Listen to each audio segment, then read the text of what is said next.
एक बार की बात है, एक शहर में एक साहूकार रहता था। उनके घर में पैसों की कोई कमी नहीं थी, लेकिन उनकी कोई संतान नहीं थी, जिससे वे बहुत दुखी रहते थे।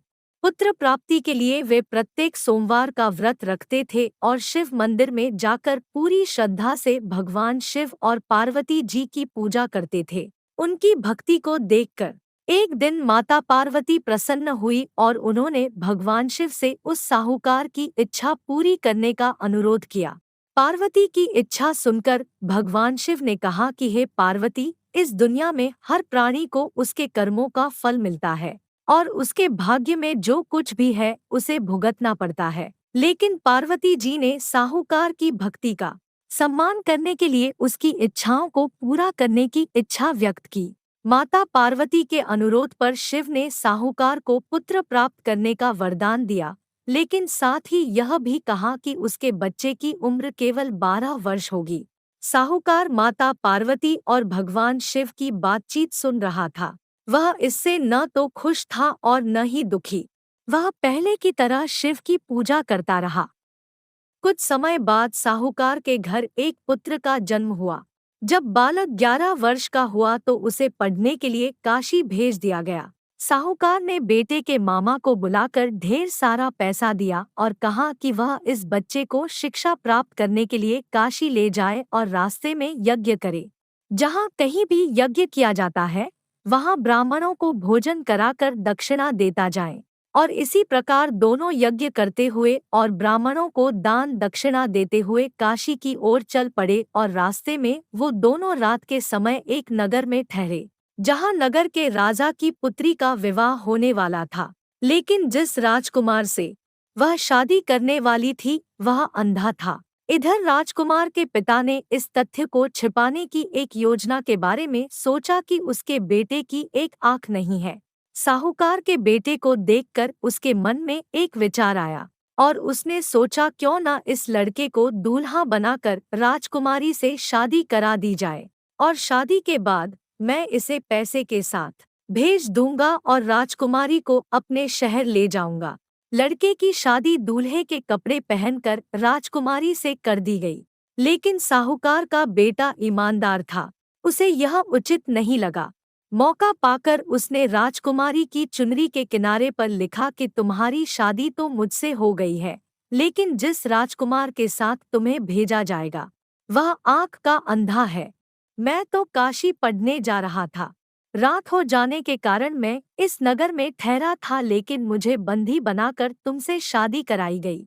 राजकुमारी ने जब चुनरी पर लिखी सारी बातें पढ़ी तो उसने यह बात अपने माता पिता को बताई। राजा ने अपनी बेटी को विदा नहीं किया, जिससे बारात वापस चली गई। उधर साहूकार का लड़का, वह आँख का अंधा है।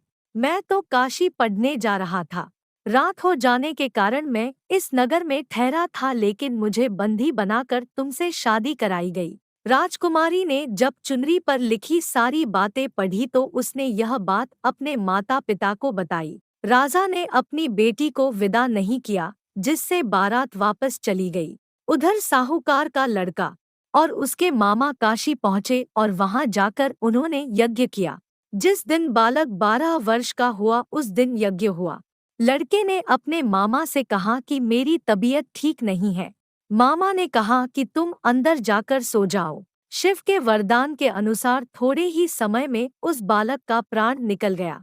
मृत भतीजे को देख उसके मामा विलाप करने लगे। संयोग से शिव और माता पार्वती उसी समय वहां से जा रहे थे। पार्वती ने भगवान से कहा, है स्वामी, मैं इसके रोने की आवाज को सहन नहीं कर सकती। आपको इस व्यक्ति की पीड़ा को दूर करना चाहिए। जब शिव मृत बालक के पास गए तो उन्होंने कहा कि यह उसी साहूकार का पुत्र है जिसे मैंने 12 वर्ष की आयु का वरदान दिया था। अब इसकी उम्र हो गई है। लेकिन माता पार्वती ने कहा, हे महादेव, कृपया इस बच्चे को और उम्र दें, नहीं तो इसके माता पिता भी इसके अलग होने के कारण तड़प तड़प कर मर जाएंगे। माता पार्वती के अनुरोध पर भगवान शिव ने बालक को जीवित रहने का वरदान दिया। शिव की कृपा से बालक जीवित हो गया। लड़का अपनी पढ़ाई पूरी करने के बाद अपने मामा के साथ अपने शहर चला गया। दोनों उसी शहर पहुंचे जहां उनकी शादी हुई थी। उस नगर में यज्ञ का भी आयोजन किया। लड़के के ससुर ने उसे पहचान लिया और महल में ले जाकर उसकी देखभाल की और अपनी बेटी को विदा किया। यहाँ साहूकार और उसकी पत्नी भूखे प्यासे अपने बेटे का इंतजार कर रहे थे। उसने कसम खाई थी कि अगर उसे अपने बेटे की मौत की खबर मिली तो वह भी अपनी जान दे देगा, लेकिन अपने बेटे के जीवित रहने की खबर पाकर वह बहुत खुश हुआ। उसी रात भगवान शिव ने व्यापारी के सपने में आकर कहा, हे श्रेष्ठी, मैंने सोमवार का व्रत और व्रत कथा सुनकर प्रसन्न होकर आपके पुत्र को लंबी आयु दी है। इसी प्रकार जो कोई भी सोमवार का व्रत रखता है या फिर कथा को सुनता और पढ़ता है, उसके सभी दुख दूर हो जाते हैं और उसकी सभी मनोकामनाएं पूरी होती है और उसके परिवार पर आने वाली सभी परेशानियों को दूर करता हूँ। यह कहकर भगवान शिव अंतर ध्यान हो गए। तो प्यारे साथियों, आज का कहानी कैसा लगा? अगर आपको अच्छा लगा तो कमेंट बॉक्स में जय भोलेनाथ जरूर लिखें।